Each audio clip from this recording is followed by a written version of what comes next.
یا اس کو بھی اپنا بزنس سمجھ کے اور اپنے آپ کو برائے فروخت پیش کر دیں گے کہ ہماری بولی لگاؤ اور ہم بکنے کے لیے تیار ہیں۔ تو یہاں اس چیز کو روکنے کے لیے معاملہ آپ نے دیکھا سپریم کورٹ چلا گیا۔ جب معاملہ سپریم کورٹ چلا گیا تو اس کے مختلف پہلوؤں کا جائزہ لینے کے لیے اس کے اوپر ایک بینچ بیٹھا، جس کے اندر 5 رکنی بینچ تھا، جس کے اندر 3 ججز نے یہ فیصلہ دیا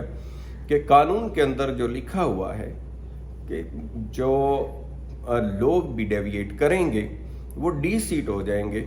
اس حد تک یہ بالکل فیصلہ ٹھیک ہے اور وہ ڈی سیٹ ہو جائیں گے۔ اور ساتھ ساتھ اضافی طور پر ایک چیز کہی گئی، اضافی طور پر یہ کہا گیا کہ نہ صرف وہ ڈی سیٹ ہوں گے بلکہ جو ووٹ وہ کاسٹ کریں گے انہیں کاؤنٹ نہیں کیا جائے گا۔ بے شک پارٹی کا جو ہیڈ ہے وہ اس کے لیے کمپلین کرے یا نہ کرے، جو ہی وہ پارٹی کو ڈیویٹ کر کے اور پارٹی پالیسی کو پیچھے چھوڑ کر کے ووٹ دیں گے تو وہ ووٹ کاؤنٹ ہی نہیں ہوگا سرے سے۔ 2 ججز نے اس سے اختلاف کیا اس حد تک، ڈی سیٹ ہونے کی حد تک 5 ججز متفق تھے، 2 نے اختلاف کیا۔ انہوں نے کہا کہ ہم کیونکہ آئین کے اندر پارلیمنٹیرینز نے جو آئین بنایا ہے 63 انسرٹ کی ہے، ان کی جو منشا تھی وہ اس حد تک تھی کہ ان کو ڈی سیٹ کر دیا جائے، یہ سزا کافی ہے۔ اور میں سمجھتا ہوں کہ وہ جو چیز اضافہ کیا گیا ہے، عدالت نے ڈیفینیٹ اس چیز کو مد نظر رکھا ہے کہ امینڈمنٹ کرنے کے باوجود بھی یہ برائی ختم نہیں ہوئی، آخر اس کو کہیں تو ختم ہونا چاہیے۔ اور عدالت نے مزید انٹرپریٹیشن کے اندر جو عدالت کا اختیار ہے وہاں اس حد تک کر دی کہ بھئی یہاں جو ووٹ کاؤنٹ ہی نہیں ہوگا سرے سے، جو لوگ بھی ڈیویٹ کریں گے پارٹی پالیسی کو، اور 63A کی روح میں شامل کر دی انٹرپریٹیشن۔ لیکن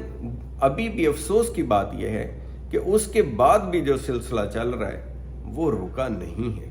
لوگوں نے فلور کراسنگ نہیں چھوڑی اور لوگوں نے اخلاقیات کا بھی جنازہ نکال دیا ہے۔ وہ عرابی بھی اپنے آپ کو فروخت کے لیے پیش کر رہے ہیں، اور اس کا بھی کوئی سپریم کورٹ کے فیصلے کا فائدہ ضرور ہوا، کچھ کمی آئی، لیکن ابھی بھی یہ سسٹم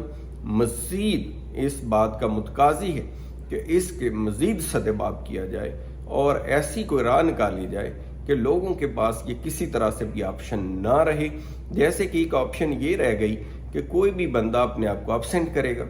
اور آپ نے دیکھا کہ کچھ لوگ ابسینٹ کرتے ہیں۔ تو یہ چیزیں جو ہیں اصل کے اندر بنیاد یہ ہے کہ اخلاقی طور کے اوپر جب تک ایسے لوگ آگے نہیں آئیں گے جو فار سیل نہیں ہوں گے، جو حلقے کی عوام کو مقدم سے پورے پاکستان کی عوام کو مقدم سمجھیں گے، ان کی رائے کا احترام کریں گے اور اپنے آپ کو ان کے لیے وقف کریں گے، اور اپنا ان کے لیے صرف ان کا مقصد یہ ہوگا کہ ہمارا ملک ترقی کرے اور ہم دنیا کے اندر پاکستان کو بھی ترقی یافتہ ممالک میں شامل کریں، اور جو بنیادی طور پہ کام ہے منتخب نمائندوں کا کہ وہ لیجسلیشن کریں، اپنے آپ کو وہاں تک محدود کریں گے۔ اور پارٹی پالیسی سے اگر اختلاف ہے تو وہ ڈیفینیٹ ان کا حق ہے، وہ ریزائن کریں اور دوبارہ الیکشن لڑ کر کے آ جائیں۔ اگر عوام کو ان کی بات پسند آئے گی تو ٹھیک ہے، اگر نہیں پسند آئے گی تو پھر بھی ٹھیک ہے، یا چھوڑ کے پارٹی کو دوسری کا انہیں منشور پسند ہے اس میں جانا چاہتے ہیں، کوئی مشکل نہیں ہے، ریزائن کریں اور دوسری پارٹی کو جوائن کر لیں جس کے ساتھ وہ سمجھتے ہیں کہ ان کا منشور زیادہ ملتا ہے۔ لیکن یہ کسی طرح سے بھی نہیں ہونا چاہیے کہ وہ الیکٹ ایک پارٹی سے ہوں اور اپنے آپ کو فروخت کر کے یا فلور کراسنگ کر کے دوسری پارٹی کے اندر چلے جائیں، اور اس کا جو 63A کا بنیادی مقصد ہے وہ فوت ہو جائے۔ تو ہم نے بغور جائزہ آپ کی معلومات میں اضافے کے لیے 63A کا لیا، سپریم کورٹ کے فیصلے کا بھی لیا، لیکن اس بات کو پھر بھی ضرورت ہے ابھی بھی فل پروف کرنے کی، کیونکہ ابھی بھی یہ سلسلہ رکا نہیں ہے۔ نیڈ آف دی ٹائم یہی ہے کہ لوگ اس کے اوپر جو ہے پارلیمنٹ بھی غور کرے، اور اگر ضرورت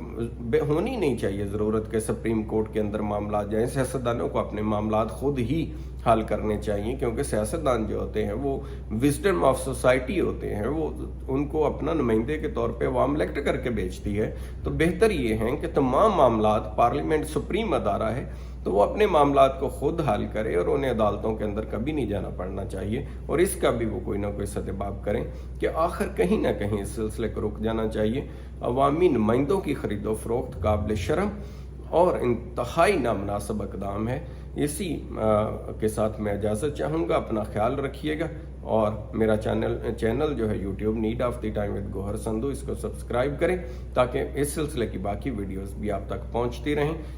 thanks for stay with us. Highly grateful.